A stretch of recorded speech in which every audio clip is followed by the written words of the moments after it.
El Ministerio Internacional Reinando en Plenitud presenta el estudio bíblico de hoy.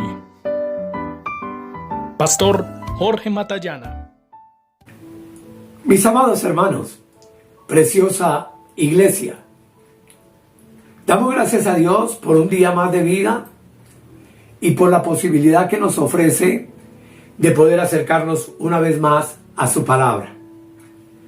Muy agradecido estoy con sus oraciones por la restauración de mi salud, y ahí vamos progresando cada día para la gloria de Dios.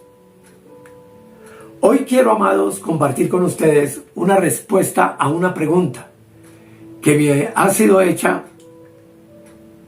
de una manera muy suspicaz, y es la pregunta de por qué la iglesia no obedece la ley de Moisés, de por qué ya no estamos bajo la ley. Y esa pregunta yo quiero transformarla en un tema que vamos a llamar ¿para qué fue dada la ley? Y vamos a tratar de responder esa pregunta, no sin antes hacer una oración. Amado Dios, te damos gracias en el todopoderoso nombre de nuestro Señor Jesucristo. Gracias por tu infinita bondad y amor.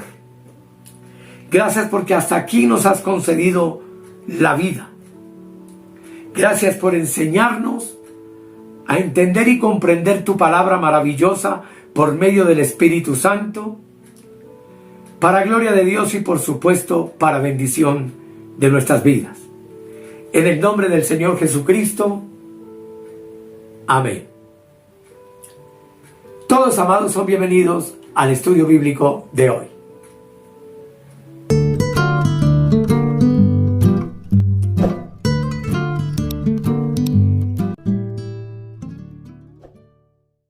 Como ya les dije, amados, el tema de hoy lo he llamado ¿para qué fue dada la ley? Y esta es la primera parte del tema. Aquí lo primero que debemos entender es que la ley de Moisés fue dada como un pacto hecho entre el Creador del universo, entre el Dios nuestro, con la nación de Israel. Que como todos sabemos, más que una bendición para ese pueblo, la ley se constituyó en lo que se convirtió para ellos en una maldición. Eso a causa de la que la Escritura nos cuenta lo que ocurrió cuando el pueblo llega al monte de Sinaí y están frente al monte. Un monte que la Escritura nos enseña que humeaba y temblaba. Y en el libro de los Hechos, capítulo 19, 5 al 8, leemos lo siguiente. Ya está el pueblo, Moisés está con el Señor en el monte, el pueblo está a la espera de lo que Dios ha de decirles. Y dice la palabra: y Moisés subió a Dios, y Jehová lo llamó desde el monte diciendo: así dirás a la casa de Jacob, y anunciarás a los hijos de Israel: vosotros visteis lo que hice a los egipcios, y cómo os tomé sobre alas de águilas, y os he traído a mí. Ahora pues, si guardareis oído a mi voz, y guardareis mi pacto, vosotros seréis mi especial tesoro sobre todos los pueblos, porque mía es toda la tierra. Versículo 6. Y vosotros me seréis un reino, tengámoslo presente, de sacerdotes y gente santa. Estas son las palabras que dirás a los hijos de Israel. Versículo 7. Entonces vino Moisés y llamó a los ancianos del pueblo y expuso en presencia de ellos todas estas palabras que Jehová le había mandado. Y todo el pueblo respondió a una y dijeron: todo lo que Jehová ha dicho haremos. Y Moisés refirió a Jehová las palabras del pueblo. Verso 9. Entonces Jehová dijo a Moisés: he aquí yo vengo a ti en una nube espesa, para que el pueblo oiga mientras yo hablo contigo y también para que te crean para siempre. Como vemos en estos versículos, amados, el propósito de Dios en realidad era que el pueblo de Israel se convirtiera en una nación de reyes y sacerdotes sobre la tierra. También nos cuenta la Escritura que Dios quería que el pueblo escuchara cuando Dios hablaba directamente con Moisés y le entregaba sus mandamientos, a fin de que este pueblo definitivamente creyera que Moisés era su libertador. En todo este pasaje, que tú puedes leer completo en el capítulo 19, y te lo recomiendo, del libro de Éxodo, lo que el pueblo no imaginaba era que Dios lo citaría frente a él en el monte y algo extraordinario allí ocurriría. Capítulo 20, versículo 18 al 19 nos dice: todo el pueblo observaba el estruendo y los relámpagos, y el sonido de la bocina, y el monte que humeaba. Y viéndolo el pueblo temblaron y se pusieron de lejos. Y dijeron a Moisés: habla tú con nosotros, y nosotros oiremos, pero no hable Dios con nosotros, para que no muramos. Un pueblo que había decidido que Dios les hablara directamente, ahora lo rechazan por completo. Y de ahí para adelante comenzó toda la historia de Israel en su peregrinar por la tierra, como tú y yo sabemos. Como consecuencia, amados, del rechazo de Israel al Señor en el monte, vino sobre ellos una historia de guerra, de muerte, de rechazo, de tantas cosas que tú y yo conocemos. Pero justamente ese rechazo del pueblo de Israel fue el que abrió la puerta para que Dios entonces se volviese a todas las naciones de la tierra con el fin de salvarlos. Pero la ley en sí, amados, no fue dada para salvarnos, y aquí entramos a ver el propósito de esa ley, sino para convencernos de nuestro pecado, a fin de que tú y yo, como la nación de Israel, pudiera sentir la necesidad de un redentor al ver que no podían cumplirla. Y ese redentor se llamó nuestro Señor Jesucristo. Se llama, pero vino para ellos, como todos ya lo sabemos. Pablo entonces dice en Gálatas capítulo 3, versículo 24, y nos revela el propósito de la ley. Dice, hablando a la iglesia de los Gálatas, en donde sin duda había muchos judíos en la época. Dice: de manera que la ley ha sido nuestro ayo para llevarnos a Cristo, a fin de que fuésemos justificados por la fe. Un ayo es una escolta, un tutor, uno que se encarga de un niño menor de edad y lo conduce finalmente hasta que crece para llevarlo a su maestro, en donde va a terminar de ser formado, educado. De esta manera Dios usó la ley como una escolta, como un ayo o tutor, para que vigilara a su pueblo, Israel, antes de que viniese Cristo. Y para que los escoltara, los llevara finalmente a comprender la gracia, cuando Dios mismo en Cristo se haría carne, con el propósito de salvar a la nación, a fin de que los judíos pudieran ser justificados con su venida, ya no por la ley de Moisés, sino por medio de la fe, invitándolos a que entraran a la gracia que Dios había prometido y de la cual con ellos había hecho un pacto antes, bajo la ley de los 10 mandamientos. Espero que me estén entendiendo. Puesto que ha venido entonces la fe en Cristo, Tú y yo ya no necesitamos estar bajo la ley que nos custodiaba. Con la llegada de Cristo se acabó el trabajo de la escolta de la ley. Y pudimos entender nosotros en esta gracia maravillosa que nos trajo el Señor Jesucristo, que nadie puede justificarse delante de Dios ni por ayunos, penitencias, observancias u obras de la ley, por la sencilla razón de que la ley de Dios exige un precio más alto. Y el precio de la ley era la obediencia completa. Y eso es muy importante. La ley maldice a todos aquellos que no cumplen con ese precio tan alto y no la obedecen completa y perfectamente. Y uno se pregunta, ¿pero quién en el Antiguo Testamento pagó ese precio tan alto para llegar a ser de la ley la obediencia perfecta? Y cuando nosotros leemos la historia de los santos del Antiguo Testamento, podemos contestar que ninguno pudo cumplir completamente esa ley. Ningún judío raso, patriarca o profeta pudo cumplir con todas las cosas que estaban escritas en el libro de la ley para practicarlas. Y es por eso, amados, que ya en el nuevo pacto, venido Cristo, en Gálatas capítulo 3, el versículo 10, Pablo nos dice una verdad muy importante. Dice, léelo conmigo, porque todos los que dependen de las obras de la ley están bajo maldición.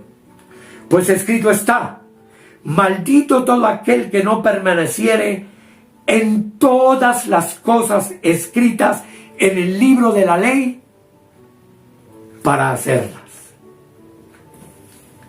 Y yo pienso, amados, que para que alguien en el Antiguo Testamento pudiera salvarse guardando los 10 mandamientos y todo el resto de mandamientos que Dios dio posteriores al monte Sinaí, tendría sin duda alguna que guardar cada uno de ellos completos, sin fallar en ningún punto, como nos dice Santiago capítulo 2 versículo 10. Dice la palabra de Dios, porque cualquiera que hubiere guardado toda la ley y ofendiere en un punto, es hecho culpable de todos. El Evangelio de la gracia de Cristo, amados, ha hecho precisamente esto, y es salvar a los hombres de la maldición de la ley. Cristo, el ungido de la gracia, el Mesías de la gracia, vino para cumplir en él mismo con toda la ley y obedecerla perfecta y completamente por nosotros. Cristo fue el precio pagado. Cristo fue el obedecedor perfecto de todas sus exigencias. Cristo es lo que uno llama en teología una obediencia activa. Cristo cumplió con la observancia perfecta de los 10 mandamientos y los cumplió por nosotros, los que creemos en Él. Y eso tenemos como iglesia que tenerlo perfectamente claro. En la revelación de la palabra de Dios, la vida y obediencia perfecta de Cristo es lo que la palabra de Dios llama la justicia de Cristo, nuestra justificación delante de Dios. Pero contestemos otra pregunta. ¿Qué es la justicia perfecta de Cristo? Es su obediencia perfecta a la ley.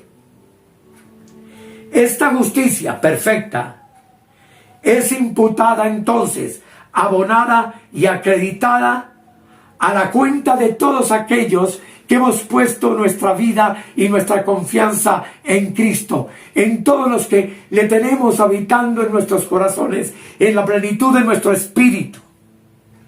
Y en base a esa justicia u obediencia perfecta de Cristo, es que todos los creyentes, todos los que creemos en Cristo, hoy somos tratados por Dios como si nosotros no hubiésemos guardado o obedecido perfectamente la ley. Porque el único que la cumplió y la obedeció completamente fue Cristo. Hagamos una pregunta. Entonces, ¿qué ha hecho Dios? Nos ha aceptado completamente por la obediencia perfecta de Cristo en nuestro lugar en la cruz y en su vida que Él vivió sobre la tierra.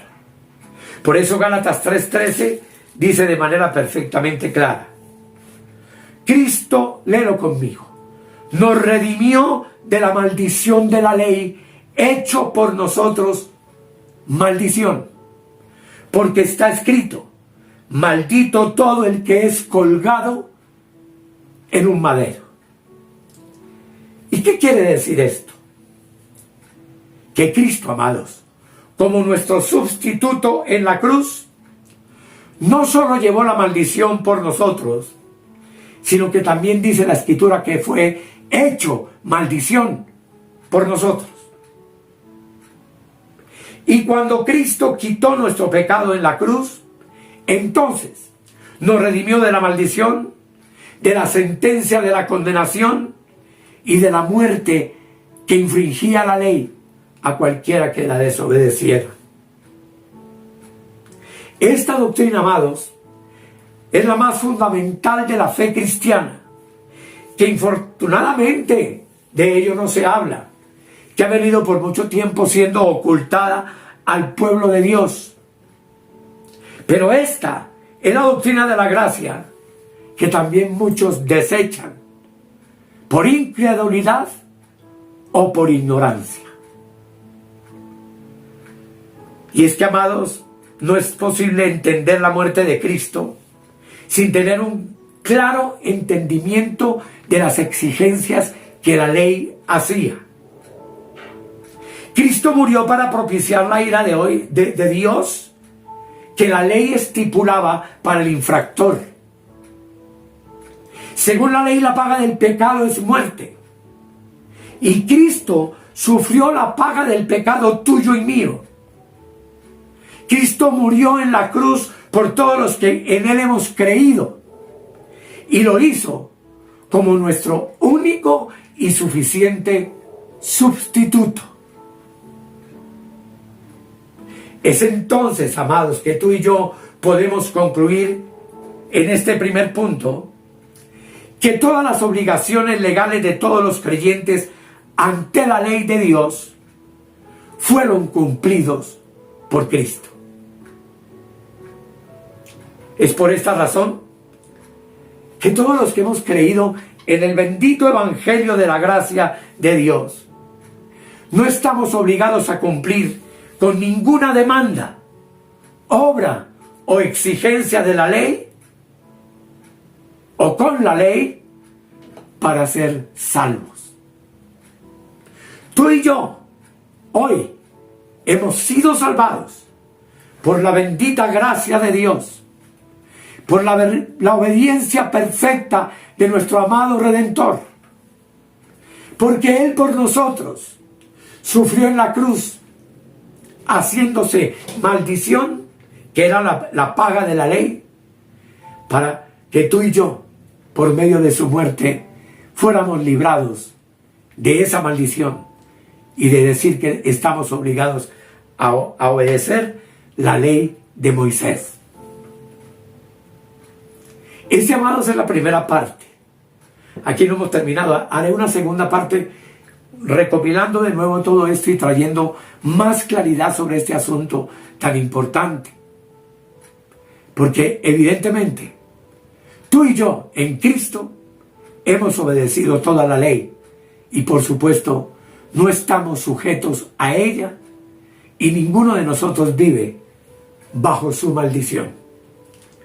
Todo gracias al Señor, que fue el obedecedor perfecto y completo, punto tras punto, de cada uno de los mandamientos que Dios dio a la nación de Israel, y que por supuesto la nación de Israel no pudo entender, no pudo cumplir. Y cuando el Hijo de Dios vino a la tierra, antes que querer desechar la ley que ellos decían que obedecían, prefirieron asesinarlo, acusándolo de ser infractor de la ley de Moisés. En el próximo tema hablaremos más sobre esto. Gracias por su atención, amados, y les ruego que oremos a Dios. Amado Señor, tu palabra es perfecta. Quiero darte gracias por permitirme compartir con mis hermanos estas verdades, pese a la debilidad física que tengo, pero gracias, Señor, porque es mi deber continuar hasta mi último aliento, tratando de enseñar a mis hermanos la bendición gloriosa de lo que significa vivir Cristo, de lo que significa saber que Cristo habita por la fe en nuestros corazones y que somos su templo, de la dicha de lo que significa saber que el que se une al Señor, un espíritu es con Él, y darte gracias, amado Señor Jesucristo, por habernos librado de la maldición de la ley y habernos permitido vivir hoy únicamente por medio de la fe, al enseñarnos y compartirnos el Evangelio de la gracia de Dios que ha sido dado a la iglesia. Gracias Padre, gracias Hijo, gracias Espíritu Santo. Amén. Amados, que el Señor les continúe bendiciendo. Doy gracias al Señor por los nuevos miembros que se han añadido en México. En el día de hoy hemos agregado a nuestro WhatsApp una pareja matrimonial que vive en México y estamos creciendo cada día. No dejen de orar por su servidor, para que al final de todo mi salud sea completamente restaurada. Y les agradezco mucho su compañía. No se olviden del WhatsApp que coloca aquí en la parte inferior, donde cada uno de los que están inscritos reciben en primer lugar el tema grabado en video y un día después el tema escrito en PDF completo para que puedan leerlo y más que todo para que puedan asimilarlo y compartirlo con otros hermanos. No dejes de compartirnos con tus amigos, hermanos, parientes, enviándoles el link de Reinando en Plenitud que está en YouTube. Y muchas gracias por su atención.